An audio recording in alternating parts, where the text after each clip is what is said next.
बिहार में जब विधानसभा चुनाव हो रहा था तो उस वक्त एक नारा चला था, उसे नारा कह लीजिए, जुमला कह लीजिए कि बिहार में बहार है, नीतीश कुमार है।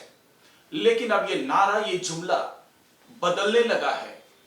अब बीजेपी का ये कहना है कि बिहार में जंगल राज है और नीतीश कुमार है। आखिर इस जुमले की वजह क्या है? आखिर ऐसा क्यों बीजेपी को कहना पड़ा? ये वही बीजेपी है जो 10 दिन पहले तक जेडीयू के साथ मिलकर के सरकार चला रही थी, और अब वही बीजेपी कह रही है कि बिहार में जंगल राज है, नीतीश कुमार है। तो आपको मैं ये बताऊंगा, इस पूरे वीडियो को जरूर देखिएगा, शुरू से लेकर आखिर तक जरूर देखिएगा और जानिएगा कि आखिर ऐसा क्या हुआ कि बीजेपी को अब यह कहना पड़ रहा है कि बिहार में जंगल राज है। नमस्कार, मैं हूं सुरजीत सिंह और आप देख रहे हैं NWI टीवी। जी हां दोस्तों, जिस तरीके से बात निकलकर सामने आ रही है कि बिहार में जंगल राज है और यह आरोप बीजेपी लगा रही है। क्यों लगा रही है? क्योंकि जिस प्रदेश का, जिस राज्य का कानून मंत्री खुद ही भगोड़ा हो, तो वहां पे जंगल राज नहीं कहेंगे तो और क्या कहेंगे? और जिस राज्य में एक मोस्ट वांटेड अपराधी जेल से निकल करके कोर्ट में पेशी के लिए जाता है और अपने घर पे रुक करके कार्यकर्ताओं के साथ मीटिंग करने लगता है, तो उस राज्य को क्या कहेंगे? उसे जंगल राज नहीं कहेंगे? अगर ऐसा बीजेपी कह रही है तो गलत क्या है? तो चलिए आपको हम बताते हैं सिलसिलेवार तरीके से कि आखिर ये घटनाक्रम क्या है। जी हां, बिहार के कानून मंत्री हैं कार्तिकेय सिंह, और कार्तिकेय सिंह जो है, इनका बहुत करीबी नाता है अनंत सिंह के साथ। ये वही अनंत सिंह है जो आजकल जेल में बंद है, मोकामा से विधायक हुआ करते थे। ये वही अनंत सिंह है जिन्हें छोटे सरकार के नाम से जाना जाता है, और कार्तिकेय सिंह उनके पारिवारिक मित्र हैं, बहुत ही करीबी हैं।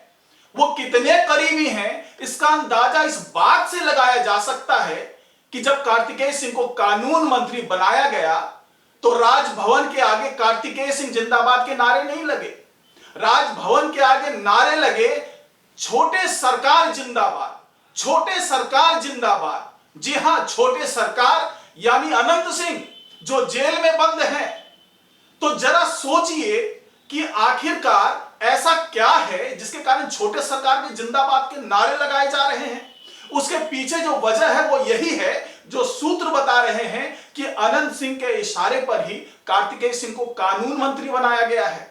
और कार्तिकेय सिंह एक अपहरण के मामले में, किडनैपिंग के मामले में खुद भी फरार चल रहे हैं, और उनको 16 अगस्त को कोर्ट के सामने सरेंडर करना था।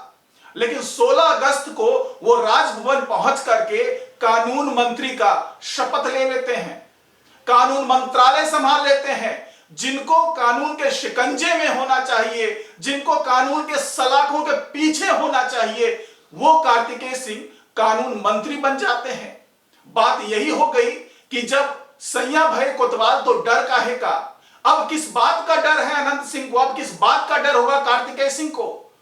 क्या वो कभी ऐसा सोचेंगे कि उन्हें कानून अपने गिरफ्त में ले सकता है, जबकि उस मंत्रालय के कर्ता धर्ता खुद ही बन बैठे हैं? क्या नीतीश कुमार को यह बात पहले से पता नहीं थी? क्या तेजस्वी यादव को यह बात पहले से पता नहीं थी कि कार्तिकेय सिंह भगोड़े घोषित हो चुके हैं और वो लगातार पुलिस से छिप रहे हैं, कानून के हाथ से दूर भाग रहे हैं, और आज उसको कानून मंत्री बना दिया जाता है? तो अगर ऐसे मौके पे बीजेपी ये कहती है कि बिहार में जंगल राज है, नीतीश कुमार है, तो क्या गलत कहती है? अब अगर दूसरे घटनाक्रम की बात करें, हम आनंद मोहन की बात करें, आनंद मोहन सिंह, जिन पर गोपालगंज के डीएम की हत्या का मामला है, वो दोषी साबित हो चुके हैं और वो आजीवन कारावास की सजा काट रहे हैं जेल में। जेल में उनको वहां से निकाला जाता है कोर्ट में पेशी के लिए, लेकिन वो बीच में अपने घर पे पहुंचते हैं। ये महज 2 दिन पहले की बात है कि वो अपने घर पहुंचते हैं, अपने कार्यकर्ताओं की मीटिंग करते हैं, उसमें तमाम फैसले लेते हैं। उसके बाद वो टहलते हुए आराम से अपने पुलिस कर्मियों के साथ में, लगता है जैसे पुलिस कर्मियों ने उन्हें गिरफ्तार नहीं किया बल्कि उन्हें गार्ड ऑफ ऑनर दे रहे हैं। वो उनके बॉडीगार्ड के तौर पर उनके साथ चल रहे हैं और वो चहलकदमी करते हुए कोर्ट पहुंचते हैं। जब इस तरह के अपराधियों का बोलबाला हो, जिस राज्य में कार्तिकेय सिंह कानून मंत्री बन जाते हैं, जिस राज्य में अनंत सिंह की वाहवाही होने लगती है, जिस राज्य में आनंद मोहन सिंह टहलते हुए जेल से निकलते हैं, अपने घर पे रुकते हैं, उसके बाद कोर्ट में आराम से पहुंचते हैं, तो वहां पर उस राज्य में जो शासन है उसको जंगल राज ना कहा जाए तो क्या कहा जाए।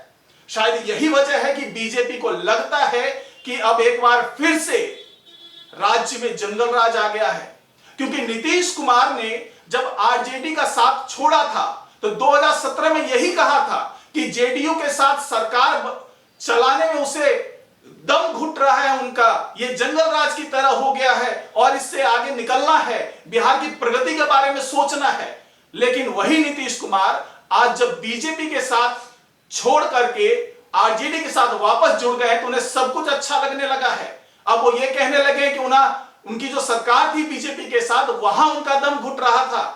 तो आखिरकार नीतीश जी, अगर आप पूरी व्यवस्था को आगे ले जाना चाहते हैं, बिहार को एक उन्नत प्रदेश बनाना चाहते हैं, बिहार में विकास की बयार बहाना चाहते हैं, तो क्या इस तरीके से होगा सब कुछ?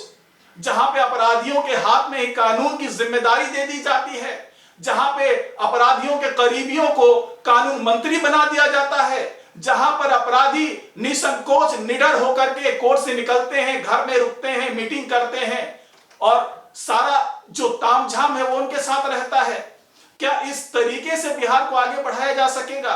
अगर इसको जंगल राज नहीं कहेंगे तो क्या कहेंगे? फिलहाल इस रिपोर्ट में इतना ही। नमस्कार।